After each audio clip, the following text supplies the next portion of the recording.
Իսկ դու գիտես ինչպես օգնել խեղդվող մարդուն։ Չէ, այդ չի լինի։ Առաջին հանգստացնել տուժածին, երկրորդ ֆիքսել որովայնից եւ իջեցնել տուժածին, կատարել հարվածներ մեջքին,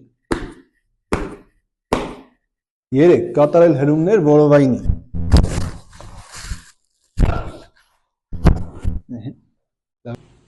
Հետաքրքրեց, արի սովորենք միասին։